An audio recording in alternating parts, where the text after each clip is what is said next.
یہ سب جن کی ڈوریں پاکستان کی ملٹری اسٹیبلشمنٹ اور ایجنسیوں کے پاس ہیں، یہ وہی تنظیمیں، وہی پارٹیاں کر رہی ہیں۔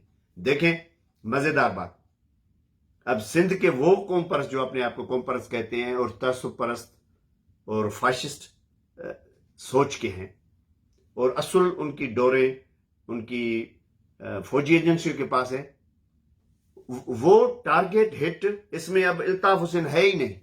بھائی الطاف حسین تو اس صوبے کی، کراچی کی سیپریشن کی مخالفت کر رہا ہے۔ الطاف حسین تو پاکستان کی مخالفت کر رہا ہے، آزادی کی بات کر رہا ہے۔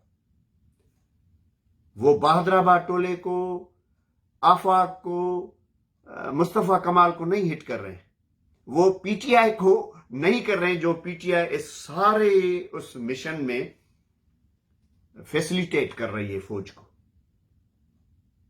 وہ بھی ہٹ کر رہے ہیں میرے الطاف حسین کو۔ ہاں یعنی اچھا، یہ جو اندر سرکاری ایم کیو ایم میں بنی ہوئی ہے، سرکاری ایم کیو ایم اس کو میں کہتا ہوں، بہادر آباد والوں کو اور دوسرے ٹولوں کو، یہ بھی الطاف حسین اور سندھیوں کو ہٹ کر رہے ہیں۔ وہ کس کو ہٹ کر رہے ہیں؟ وہ اردو اسپیکنگز کو ہٹ کر رہے ہیں جو سندھی صاحبان ہیں۔ تو یہ سمجھے کہ ڈوریاں کون ہلا رہا ہے، کون یہ کلیش پیدا کر رہا ہے۔ اب میں آتا ہوں اس بات پہ کہ اگر یہ کلیش خدا نہ خواستہ ہو پڑے، فار ایگزامپل کسی بھی صورت میں سندھی، میں نہیں برداشت کروں گا کہ سندھ سے کراچی جو ہمارا دل ہے، جو ہمارا سر ہے، اس کو الگ کیا جائے۔ یہ پیپلز پارٹی کا سندھ نہیں ہے، یہ 7 کروڑ سندھیوں کا سندھ ہے۔ 7 کروڑ سندھی مینز آپ اور ہم کٹھے، ہم سب کا ہے یہ سندھ۔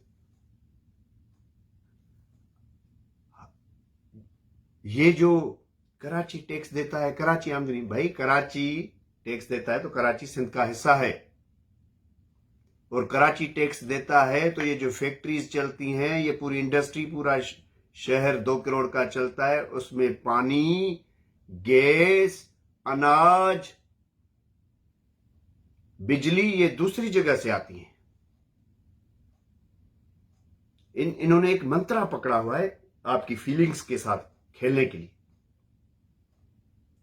اب دیکھیں ادھر سے بھی سندھی کچھ نام نہاد لوگوں کو کھڑا کیا ہوا ہے، ایک ماحول بنا رہے ہیں، ادھر سے یہ بہادر آباد سرکاری ایم کیو میں دوسرے ٹولر کو بنا۔ اب الطاف حسین، صفدر سر کی جو محب وطن سندھی ہیں، سندھ کی آزادی کے لیے جو کھڑے ہوئے ہیں، وہ کہہ رہے ہیں کہ بھائی نہیں لڑو آپس میں، سندھ اتنا رچ ہے کہ لڑنے کی کوئی ضرورت ہی نہیں ہے۔ ہمیں اتنا ہوگا کہ دوسرے لوگ آئیں گے، اور بھی جب سندھ آزاد ہو جائے گا، کمانے کے لیے، کھانے کے لیے ہمارے پاس، ہم جب خود ان آئی لینڈز کو، ان بیٹوں کو، ان چیزوں کو خود جب ڈیولپ کریں گے۔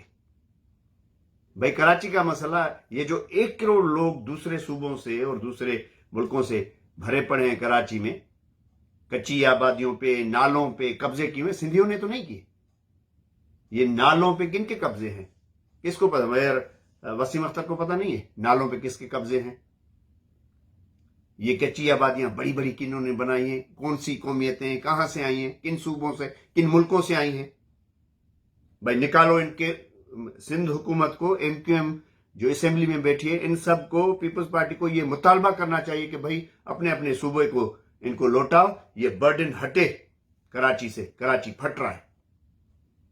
تو آٹومیٹک سوریج کا بھی مسئلہ حل ہوگا، کچرے کا بھی مسئلہ حل ہوگا، دباؤ گھٹے گا آبادی کا۔ یعنی ان کی مینٹلٹی دیکھیں کہ دوسرے لوگوں کو برداشت کر رہے ہیں، اپنے لوگوں کو نہیں۔ اب میں آتا ہوں کہ اگر میں ابھی تھوڑا اس کو کمپلیٹ کر دوں کہ بہت ٹائم ہو گیا، پہلی ہماری نشست ہے، تو اگر